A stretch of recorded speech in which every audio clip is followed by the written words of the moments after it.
Halo, selamat pagi pemirsa, apa kabar Anda di pagi hari ini? Senang sekali saya Heri Oron kembali menjumpai Anda dalam Berita Papua. Sejumlah informasi dan berita aktual telah kami sajikan dalam tim redaksi kami. Berikut 3 berita utama yang akan kami sajikan untuk Anda.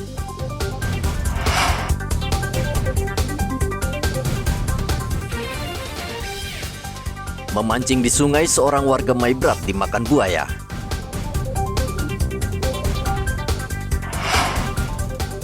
Diduga sopir mabuk, mobil hantam 2 motor di Jayapura, 2 pemotor tewas. Pencuri kotak amal terekam kamera pengawas saat mencuri di Masjid Manokwari, Papua Barat.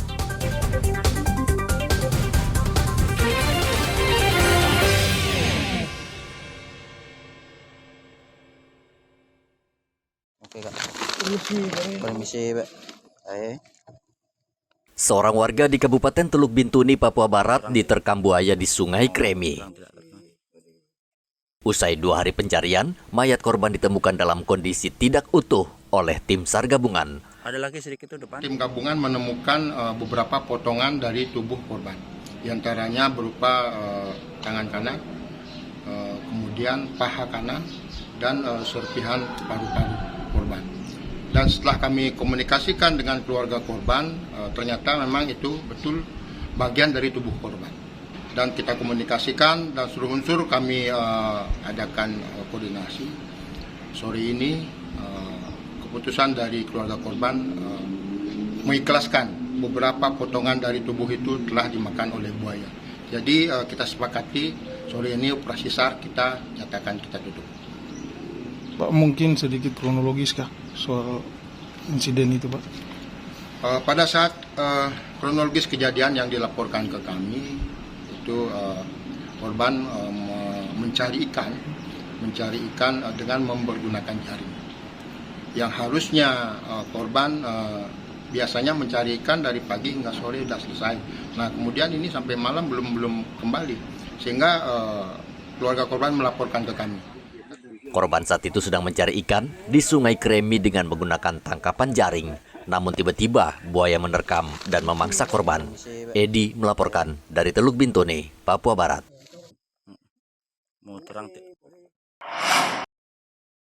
Seorang pengendara mobil menabrak 2 motor di Jalan Poros AB Pura dekat kantor pertanahan Kota Jayapura. Diduga pengemudi minibus mabuk minuman keras saat memacu kendaraan dengan kecepatan tinggi dari Jalan Ring Road menuju Jalan Pasar Otonom. Saat tiba di pertigaan kantor pertanahan Kota Jayapura, mobil hilang kendali lalu menabrak 2 pengendara sepeda motor dari arah belakang. Kedua pengendara sepeda motor ini langsung dibawa ke rumah sakit, namun nyawanya tidak tertolong. Mobil Toyota dengan roda 2, yaitu Seref, itu mengakibatkan meninggal dunia 2 orang dan 2 orang luka ringan. Kronologisnya, jadi yang mobil ini datang dari arah Ring Road, terus melaju hilang kendali di dekat Jalan Baru, dekat tikungan, sehingga menabrak motor dari belakang. Yang pengendara memang dalam keadaan kondisi miras ya? Awal demikian, dalam pengaruh miras. Yang luka-luka sekarang di mana? Yang luka-luka Masih dirawat? Dirawat di rumah ya. Untuk yang memang yang tadi malam yang meninggal itu 2 orang, laki-laki dan perempuan. Berarti yang luka-luka 1 orang aja, Bu? Luka-luka 1 orang yang ditabrak, yang di dalam mobil bersama dengan pengemudi juga luka ringan. Polisi saat ini masih memeriksa pengemudi mobil minibus. Arthur melaporkan dari Kota Jayapura, Papua.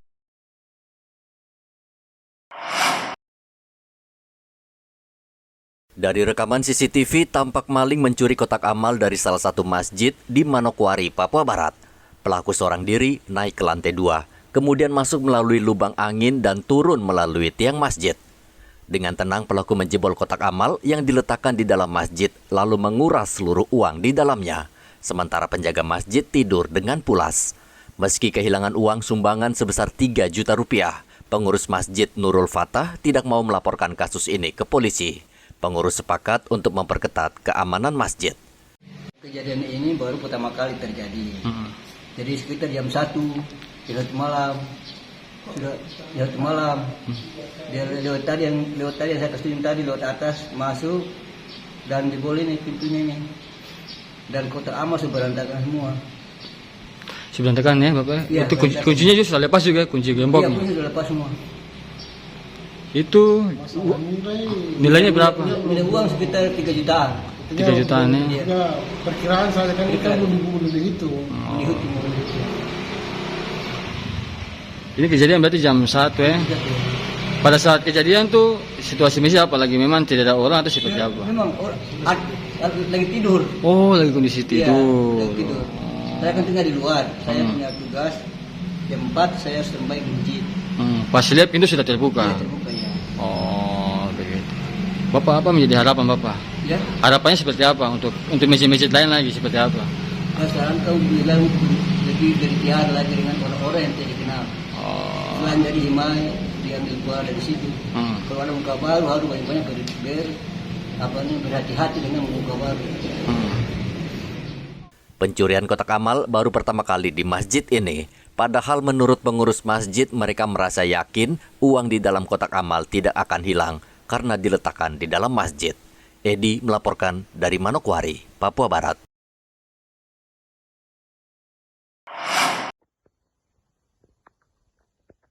Kapolda Papua Barat Irjen Daniel Tahimonang Silitonga memastikan situasi di Maibrat saat ini aman usai pembakaran satu ekskavator di Kampung Ayata.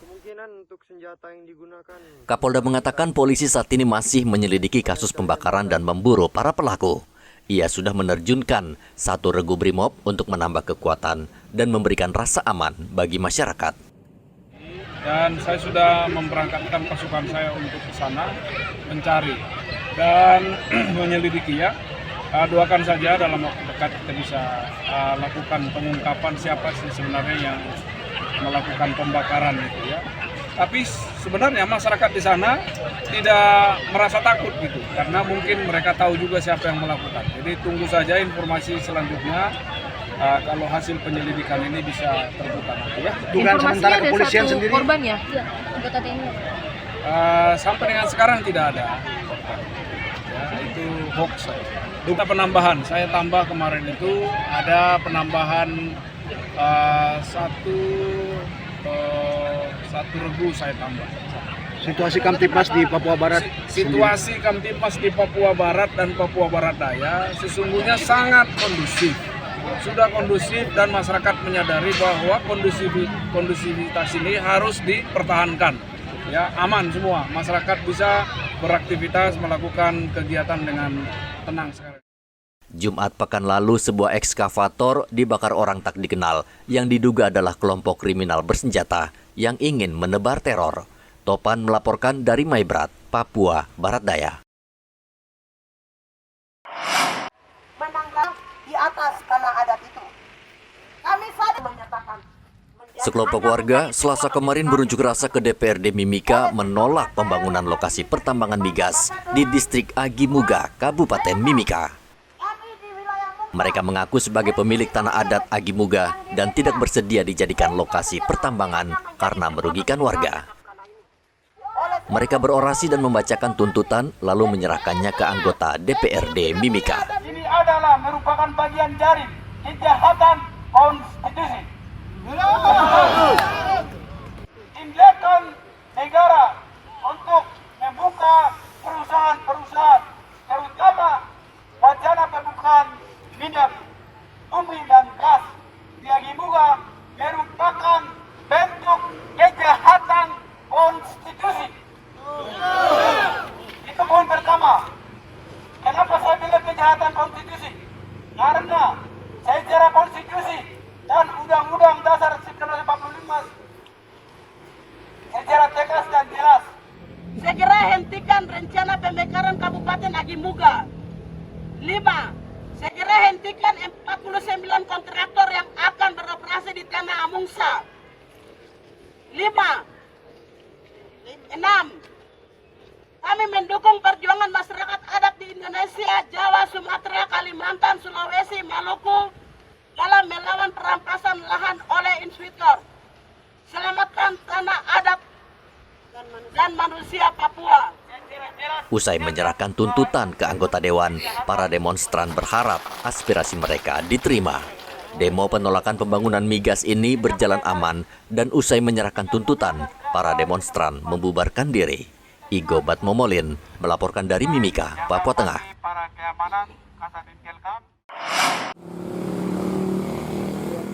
Sejumlah pedagang beras di Merauke protes dengan beras yang disalurkan Bulog karena ternyata jumlah tidak sesuai yang dijanjikan. Kemasan beras yang diterima pedagang seharusnya 5 kg, namun setelah ditimbang ternyata kurang dari 5 kg. Salah seorang penjual beras di Pasar Romanggu Merauke mengatakan beras yang diterima beratnya sekitar antara 4,9 dan 4,8 kg, bahkan ada yang 4,5 kg. Kita batas 2 ton. 2 ton ya, berarti sekitar 200 sak ya? 200 sak. 200 sak. 2 ton 400 sak. Nah, timbangannya yang biasa kurang 5 kilo ini ada berapa sak biasanya? Ya, kalau yang kita timbang semua ya mungkin kalau 300 sak bisa sampai 100 sak kurang. Kurang. Dia biasanya timbangannya berapa saja, Ji? Ada sampai 4,95, ada yang 4,55, ada yang 4. Nah itu biasanya timbangan seharusnya berapa kilo, Ji? Kalau secara normal itu 5 kilo. 5 kilo? 5 kilo di paru. Iya. Ini beras dari mana? Dari Bulog. Bulog ya? Iya. Yang merupakan operasi pasar ini, Di? Iya. Dijual berapa nih, Pak Ji? 59 ya per 1 sak ya, 5 kilo. Teba kecewa karena sudah membeli 200 karung beras dari Bulog dan 100 karung beratnya kurang dari 5 kg. Teba dan pedagang beras di Pasar Romanggu saat ini risau, apalagi menghadapi pembeli yang pasti akan protes melihat timbangan beras Bulog yang tidak sesuai. Petugas Bulog diminta cek ke lapangan. Muhammad Ridwan melaporkan dari Merauke, Papua Selatan. Kawasan Merauke dan sekitarnya diguyur hujan lebat selama seharian penuh. Hujan yang turun ini seolah berkah bagi masyarakat yang sejak lama merindukan. Hingga Selasa kemarin, awan tebal disertai hujan gerimis masih mengguyur wilayah Merauke. Namun BMKG Mopah Merauke menyatakan hujan yang turun dan cuaca mendung yang saat ini terjadi di Merauke bukan pertanda wilayah Papua Selatan sudah memasuki musim penghujan. Prakirawan BMKG mengatakan hujan lebat yang turun seharian merupakan gangguan skala ekuator. Itu akan memasuki awal musim hujan di bulan Desember dan kita akan mengalami pancaroba atau peralihan itu di sekitar bulan November. Kecuali untuk di wilayah utara wilayah Kabupaten Merauke, sekitar distrik Ulilin, Ilikobel, Muting dan sekitarnya, memang untuk bulan-bulan ini adalah awal musim hujan untuk di wilayah utara Kabupaten Merauke seperti yang sudah saya katakan tadi di distrik Ulilin, kemudian distrik Ilikobel dan juga distrik Muting. Tapi sebagian besar untuk wilayah Kabupaten Merauke akan memasuki awal musim hujan di bulan Desember, sekitar November dan Desember seperti itu. Nah, kenapa terjadi hujan yang cukup lebat di hari kemarin? Ini diakibatkan adanya gelombang Rossby atau gangguan skala ekuator yang menyebabkan adanya potensi pertumbuhan awan-awan hujan di wilayah Provinsi Papua Selatan, khususnya di wilayah Kabupaten Merauke, sehingga intensitas hujan di hari kemarin cukup lebat. Hujan yang turun seharian menyebabkan hampir semua sudut kawasan di Merauke tergenang air. Muhammad Ridwan melaporkan dari Merauke, Papua Selatan. Kementerian Agama Republik Indonesia mewajibkan seluruh calon yang akan menikah di kantor urusan agama wajib mengikuti bimbingan nikah. Kebijakan yang akan diberlakukan pada tahun 2024 mendatang bertujuan agar setiap pasangan calon pengantin terjalin saling pengertian sebelum memasuki jenjang pernikahan, khususnya bagi pasangan muda yang beresiko kerap cekcok saat berumah tangga. Menurut Kepala Kantor Urusan Agama Merauke, Muhammad Arif, KUA sebenarnya kerap memberikan wejangan kepada pasangan yang hendak menikah. Namun ketentuan baru ini mewajibkan setiap pasangan. Ya pada dasarnya yang namanya pembekalan pranikah itu wajib disampaikan. Karena tidak semua calon pengantin itu sudah mendapatkan bekal-bekal dari lingkungannya atau dari orang tuanya atau dari ustadz yang lain. Itu merupakan program pemerintah lewat Kementerian Agama, khususnya di KUA, bahwasanya pembimbingan sebelum menikah itu harus disampaikan dan wajib, karena supaya bisa menjadi keluarga yang sakinah mawaddah warahmah, kekal pernikahannya karena Allah Subhanahu wa taala. Itu Pak, kurang lebihnya seperti itu. Saat ini kasus perceraian di Indonesia tergolong tinggi dan salah satu penyebab perceraian adalah tidak diwajibkannya bimbingan nikah di KUA. Muhammad Ridwan melaporkan dari Merauke, Papua Selatan. PMI cabang Merauke hingga saat ini masih kekurangan stok darah, padahal permintaan darah meningkat. Untuk itu PMI Merauke akan menggalakkan donor darah dengan cara jemput bola atau mendatangi satu persatu rumah warga yang bersedia mendonorkan darahnya. Belum lama kelompok warga kerukunan keluarga Sulawesi Selatan, Merauke, yang prihatin dengan kondisi ini, secara sukarela mendonorkan darah dan berhasil menyumbang 100 kantong darah ke PMI Merauke. Bisa menjadi bagian daripada solusi ketersediaan darah di PMI dan KKSS bisa lebih bermanfaat untuk semua masyarakat Kabupaten Merauke. Pada kesempatan ini target kita adalah 100, tapi sampai sekarang baru sekitar 80-an. Mudah-mudahan karena diselenggarakan di hari Senin, jadi mereka bergantian, masih ada kegiatan lain di tempat kerja mereka masing-masing. Mukhtar yang baru pertama kali mendonorkan darahnya mengaku terpanggil karena darah sangat dibutuhkan masyarakat di Merauke. Semoga darahnya bisa bermanfaat buat masyarakat yang membutuhkan. Stok obat di PMI juga tersedia, sehingga kegiatan-kegiatan donor darah seperti ini bisa membantu persediaan donor darah atau kantong darah di PMI. Palang Merah Indonesia wilayah Merauke setiap bulan memerlukan 500 kantong darah. Namun kebutuhan darah sulit terpenuhi karena stok darah menipis. PMI Merauke saat ini hanya memiliki 400 kantong darah setiap bulan dan masih membutuhkan 100 kantong darah lagi. Muhammad Ridwan melaporkan dari Merauke, Papua Selatan. Pemirsa, informasi tadi mengakhiri jumpa kita dalam Berita Papua. Saya Heri Orun mewakili seluruh kerabat kerja yang bertugas mengucapkan terima kasih atas kebersamaan Anda. Selamat pagi, selamat beraktivitas dan wanyam.